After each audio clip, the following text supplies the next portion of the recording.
Hello, and a warm welcome for a very special episode. I've been waiting for the right time for this, and as divine timing works, it just all falls into place at the right time. So, first of all, we have a full moon tomorrow. It's a micro full moon in the southern hemisphere. Go check it out. She's already shining super, super bright. She's amazing. I can already feel her energy. It's always a couple of days beforehand, and it's a wild, deep release. It feels very strong, very natural, and so good. And I have to share this with you, everybody who's listening and tuning in. Swamiji in the house. I met the most incredible man yesterday. So the way everything aligns and just falls into place naturally when you're living in alignment and in your full purpose, your stream, your love vibration, however you kind of want to term it.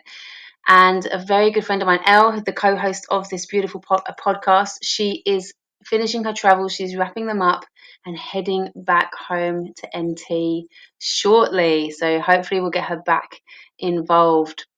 But yeah, she's been staying in Sydney for a while, which is super close to me, and said, "Do I want to come and meet this Swami, Swami G?" And even though it's spelled with a Swami J, there you go. And I couldn't make it down to Sydney. I was working. I thought it's just too hectic to get through all that traffic. But yada yada yada. But that's okay. He's coming to Newcastle. So I drove out to Kurrumbong yesterday with a beautiful friend and met her there with our children, and we chanted in Sanskrit, and the energy in the place was just so beautiful. It was exactly how you'd imagine a peaceful retreat surrounded by bush. They had a little water fountain, just beautiful flowers, beautiful countryside. Oh, just amazingly perfect. Perfect, perfect, perfect.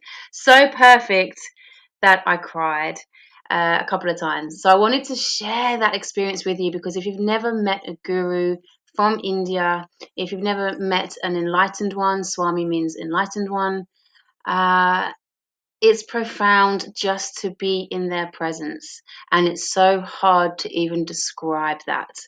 So that's what I'm going to try to do today, and to share the divine message that came through, because he talked for a long time, a couple of hours. I missed a lot of it because I was taking care of the kids, you know how they are. And also, I needed some reflection moment time to myself to just connect and ground with nature. So it was just the funny thing about these experiences is the ripple effect afterwards. It's not just what happens in the moment when you're present, it's how you resonate afterwards. And my friend said, he may come to you in a dream. This is her third time meeting him. Don't be surprised if he comes to you in a dream. And even just what comes up, your insecurities, or any work that needs to be done on a soul level and a spiritual level shows up. Because it's a little bit like a figure walking into a spotlight, and any of your shadow shows up, right? And that's exactly what it's like. He is a beacon of light. So when you're in his presence, all your stuff shows up, your shadow stuff. And the most interesting thing that I took away from this, I went there open hearted. I'd been rushing around all day from like 6 a.m. in the morning. It was like rush, rush, rush, rush, rush, go, go, go, go. Gym, work, buying presents, getting ready, driving there. I didn't get a chance to breathe, even when we were doing the chanting. And listening to him, I was so honored to just be in his presence. And I wasn't, it's not like when you go to a rock band, you're like, oh my God, it's Bon Jovi. Oh my God. You're just like, oh, he's actually there in person. I'm not a diehard fan. I didn't know anything about this person. All I knew is that, yeah, it's a calling. I'd love to do it. Why not? Let's go. I don't need to know any details. Let's just go. And as soon as Elle said, do you want to meet him? I was like, yeah, of course I do. I really do. As soon as I walked into the room, because we were actually sitting outside, as soon as I walked into the room, and he threw loads of rose petals on the floor, it's beautiful. The energy in that room as well. As soon as I stepped in my mind, I felt I'm not worthy. And this is a long long backstory of my life, right? I'm not worthy. And I've worked through and worked through and worked through and relationships and work and da, da, da. But in that moment, it was so powerful. It's like a powerful whisper, you know, and my head was just bowed down. It was like, I can't even look him in the eye. You know, I was like, I am not worthy to meet this person. And I don't know where that came from because a split second ago, it wasn't there. I was like, yeah, cool. I'm going to meet him. Oh my God. Ah, you know, Bon Jovi. And it was, hang on, I'm not worthy. And that's my work showing up. That's purely saying, hey, you still have some self-worth there that needs to come through and shine through. So that's a beautiful gift, a beautiful lesson. So let me run through again. And I just want to backtrack before I get to the divine message that he sent through and the dreams that I had. What I really wanted to say when I came on here is the first one of 2023, no doubt. I really wanted to come on the 2nd of January. I wanted to jump on the 3rd of January. It's got carried away. Oh, sorry, February. And it keeps getting caught up. I wanted to come on the end of January, sorry, to say, hey, you know, this is it. This is a marking point. The first month is over. And then for February to be like, yeah, it's February. Now, again, I just surrendered to divine time thinking I will trust. I will know exactly the right time to come on. And not only is this from the meeting of Swami, but did you guys feel the energy change in January? That's when I wanted to jump on. But the energy was so intense and everybody that I was talking to could feel it. They were like, are you feeling it? Are you feeling it? Are you feeling it? We were all feeling the same. And the same energy was like, it's like December's always this lull. There's this lack of consciousness. It's not people relaxing. It's getting intoxicated, going into deep reflection on themselves. Unfortunately, there is a high suicide rate. You know, we're kind of forced. It's a forced holiday where we're all forced to do nothing. So we're not distracted by our daily work, our jobs, our driving, our tasks, or this and that. And yeah, it can be a really deep, dark place for many of us. And if we don't know how to handle that, it can be tragic. But if we do know how to handle it, then we can work through it and purge to emerge, so Elle says. So I did all my purging, did lots of purging in December. I emerged in January. So then it came through, not the 1st of January, but the 2nd of January, this like whoosh feeling. It was like all of a sudden, I had a rocket up my bum. I was on fire. I was getting shit done. I was like, da da da. I was in this massive creative mode. Like it was just flowing and it felt so good. It's like a ball of sunshine. Like it's so hard to describe a feeling, you know. It's so hard to just put into words because words don't do it justice. But all of us were feeling it, you know. All of my friends on social media, similar soul groups, soul family, soul tribes. It's like, can you feel it? Can you feel it? You know, Facebook groups. All of us was feeling this surge, and that was the emerge energy. You know, it's like you've done the purging, now you're emerging, and it is. It's like the caterpillar coming out of the chrysalis and becoming this beautiful butterfly. It's like, wow, and all of a sudden you can fly.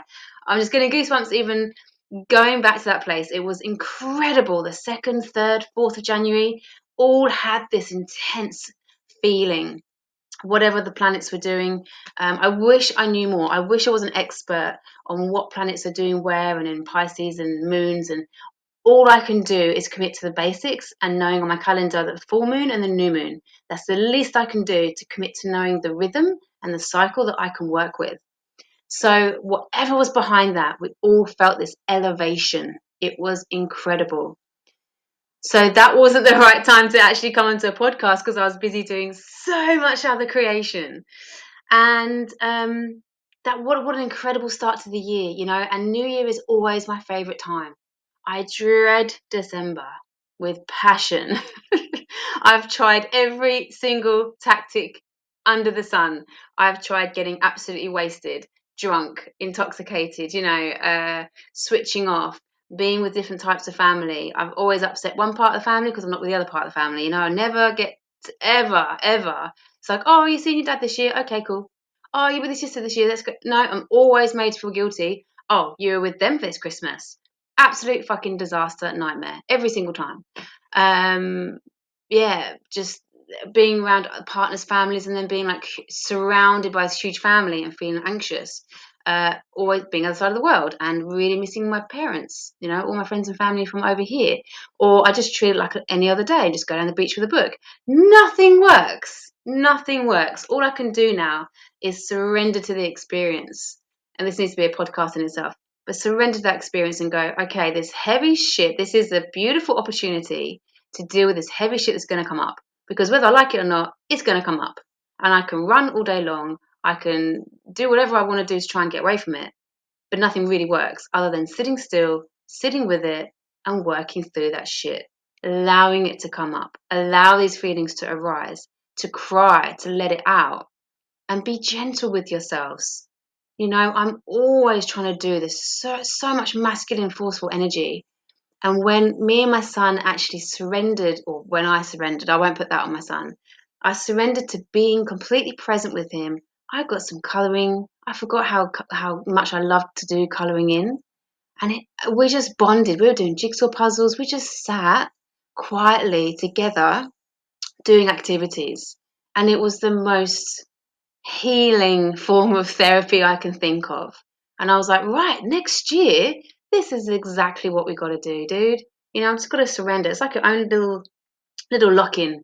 You get your food in, you get your food stores, and rather than just, distracting yourself with entertainment and feeling a bit crappy because you're sitting around eating all day, which is what we do in England, is to just go dig deep. Stay away from the alcohol of all times. When everyone's catching up and partying, abstain from alcohol.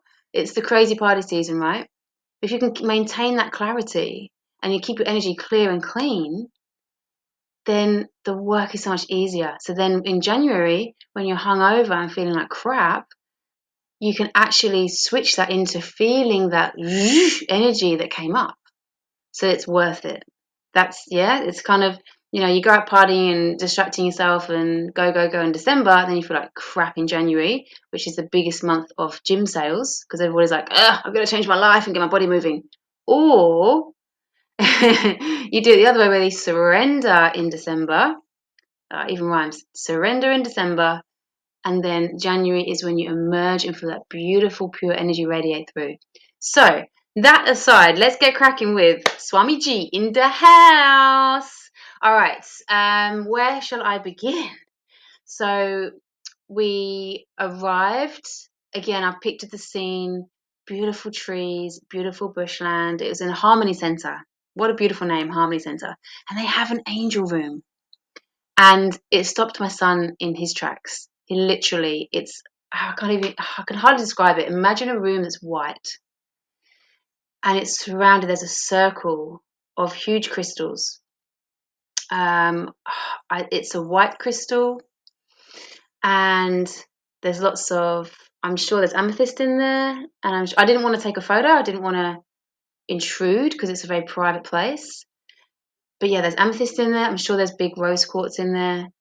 There's some beautiful photos, and I will be putting some photos of the Harmony Centre that I did take on the social media, on Sacred Love Queen website and Facebook and Instagram, if you want to check it out.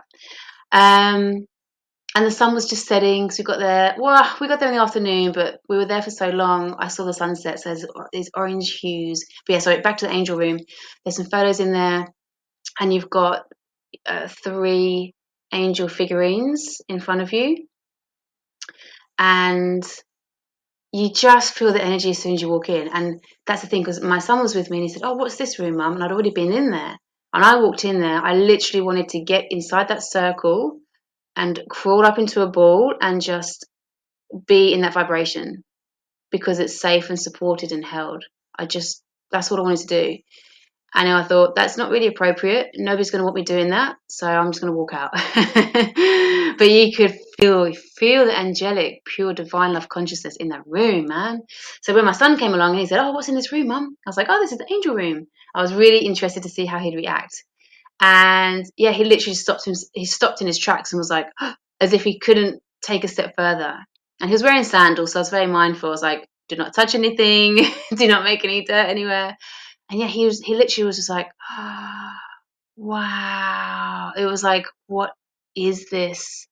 And I pointed out a few things, and He just stood still. He literally was like a statue, like, yeah, and I was like, come on, let's go, let's go. But yeah, amazing. It's worth going just to be in the angel room and to do any retreat there. So big up. And the food, they did this most beautiful food. Oh my gosh, like so much love and care has been put into this. You eat it, you feel that vibration, you know. Anyway, so we do, yep. So we're doing a chanting, getting ready for him to come. He walks up in a BMW, which I think is class because that's my favorite uh, car model, BMW. And instantly, you just feel at ease. You just feel at peace. And he's got this gorgeous, long, silky grey hair, like down to his butt, more or less. And yeah, you just instantly just feel like it's an old friend that you haven't seen for a long time. And he was throwing rose petals. So in Sydney, people were throwing rose petals at him, but he decided, and this was a really intimate setting, so it was pretty special. And in India, there's thousands and thousands, so to be able to get this close to him is an honor and a blessing in its own right. And anyway, so we walked into the room. We were at the back with the boys because we were in the garden. So we had like I felt like a front row seat, even though we were from behind. And we sang a beautiful chant. The one that we sang on the way out and the way in was the same. I must look it up because I want to know the meaning of that. And yeah, he decided to speak in Hindi, and he had a translator there, so translating everything he was saying. But my experience of it was like he was talking, and I was like, yeah, I know this, I know this. And it was moments. So there was this moment, I'll do it in chronological order. The boys were running around in the field, and I was keeping an eye on them, but I was feeling the energy a little bit overwhelming, to be honest, as it was building. There's a lot of people in that room, and we were sitting on the outside. There has been and there is a lot going on for me. A lot. That's been the way that we put this. I talk to my counselor and it's like, it's a lot. And they're like, it's a lot, isn't it? I'm like, it's a lot. It's just a lot. All in one go for my little brain to process and my emotional and spiritual body as well. It's like, it's a lot. And so to just even come to this place is like, it's a sigh of relief. You can just be. And I had to take myself off where I just wanted to be in nature to ground myself, like I said. And I walked across in the grass, and there's a beautiful field, and there were wild kangaroos in there, and a beautiful view of just some trees and the fields in the background. And I walked a little bit further around, and there was a huge log at the top near the car park. So it was before the car park. So I walked up to this grassy hill and sat on this log, and it just looked out of all of it. It was just divine. And I had tears rolling down my eyes because I was realizing how happy I am. So amongst all this bad stuff that's happening in my life, it's really, really good stuff. And there's so much good stuff happening at the same time. And it was like this moment, this exact moment right here, right now, me being at the Harmony Center, listening to Swamiji with my best friend Elle, who I rever a lot. She's not just a best friend, she's really something special. And I'd also brought a very special person with me as well. And I had my son playing in the field with a friend. He was super happy, just, it's how you always picture your children, just healthy, happy, running around in grass, playing with twigs, and it was like, in this moment in time, everything is perfect. Everything's perfect. And there's not a lot of times, I think, in our life that we get that feeling because we're always trying to change something. We're striving for perfection. We're worried about the future. We have stresses and strains about how we're going to pay that bill or, what's going to happen next. Or, yeah, it's that monkey mind, isn't it? That we're always talking about great Buddhist teaching about being present, being present, being present. And it just made me so present and so grateful. And I thought, I know I'm going to look back on this. I'm getting emotional even talking about it. I'm going to look back on this moment and go, wow, because I was looking up at two trees and the sun was, like I said, this orange hue, this sun was just shining through. That comes afterwards, so I'll come back to that. But everything was perfect. Even when you're going through trauma, it's perfect. It is in divine perfection. And if we can just embrace that and hold on to that, then we get through the dark days and pop out the other side. That's the best way I put it in my colloquial terms. You know, you just got to hang in there and hold on. Because if you let yourself get into that pit of darkness, it's difference between being strong enough to go through the purge or being sucked down into this dark pit where you feel like you can't cope. It's very, very different. It's a different feeling, and it takes a skill to practice that, I believe. Yeah, just to see the perfection in everything. You know, a fly will land on your cheek. It's perfect because it just is. There's just this complete acceptance and blessing and gratitude of even just having your feet on this earth and breathing as a human being. Nothing else matters apart from that moment. And it just overwhelmed me to the point I had to take myself off and just be in that, be with that, to sit with that. And then I did bow my hands into my head, and lots of times, when we bow and you put your thumb to your third eye, and sometimes, even when you see the emoji dolt, and it's like dolt, and you're smacking your forehead, it actually comes from a pressure point and your nervous system.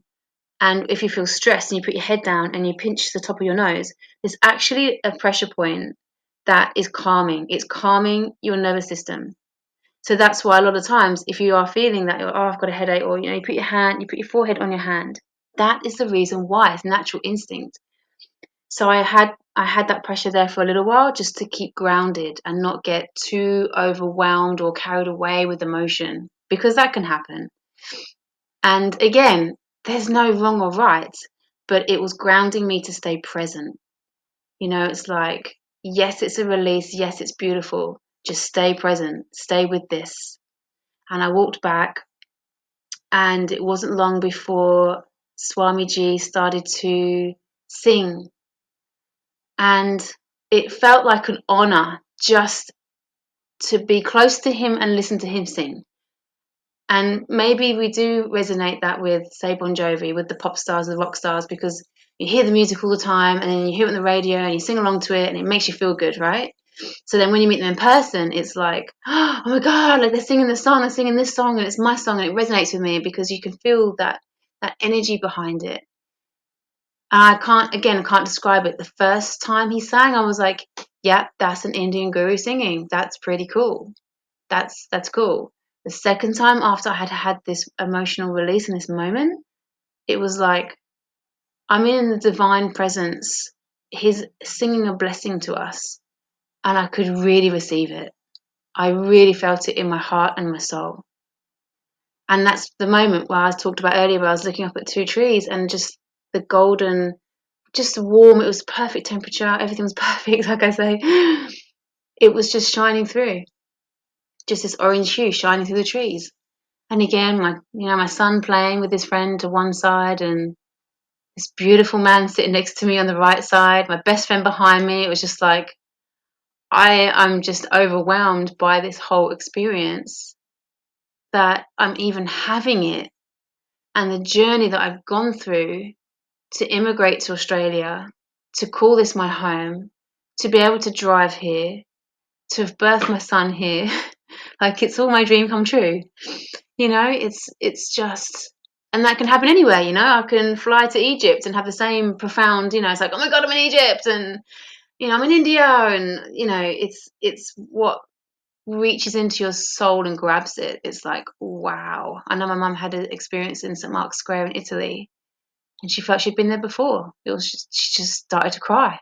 You can't explain these how strong these feelings are. We can try to describe the feelings, but so like I said, I sat and really tried to to take on the message. And his divine message, interestingly, from everything he said a lot, and everything he said from the one little thing I've extracted came through into a dream. So I've already described the moment of when I walked in and felt I wasn't worthy.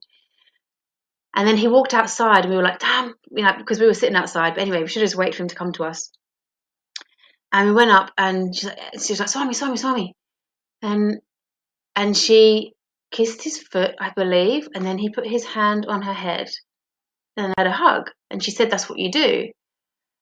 So then he turned and looked at me and I just went, and I put my hand out. So he shook my hand and I just said, I don't know what to do. It was like, help, I don't want to kiss your foot. I was like, I don't know what to do right now. I just kind of got awestruck. And he just put his hand on my head and gave me a hug. And it was just like, it's like being seen and feeling safe at the same time. It's so weird. It's like just an old family member that's like, I've got you. And it was just a hug. It was just a quick hug. And I was like, thank you. It was just like, I hadn't put him on a pedestal. I haven't revered him. I haven't studied him. I don't know anything about him. But yeah, it was like that hug felt so good. Can I have another one? And yeah, and we took some more photos and yeah, Leo was almost a bit scared. He was a bit like, ah! And so that again was an interesting reaction. And then we went to have a group photo with our two sons, and Leo started to cry. So I ran over to Leo and was like, what's wrong? What's wrong? And he said, well, I've been left out of the photo. And I was like, no, we were trying to call you to come over. I said, come over. So yeah, we got him over. He was a bit tired, bless him. And I was holding him when we had a group photo. But yeah, really, really special man, a really special moment. And you just don't want to not be around him. It's like an addiction. It's like when you take the first sip of Coca-Cola and you're like, oh, it's so good. It's so strong, so powerful. You want to go back and have another one. But you don't have the whole bottle. You're just like, better stop there. So yeah, so he actually left and then we got some food. And yeah, and my friend Elle, she said, whatever you do, don't have alcohol tonight. Keep your energy really clear and clean. And he may come to you in a dream. And I just thought, oh, well, that's pretty cool. I hadn't even thought of this. So I just got to take a sip of my oolong tea. A sip of my oolong tea.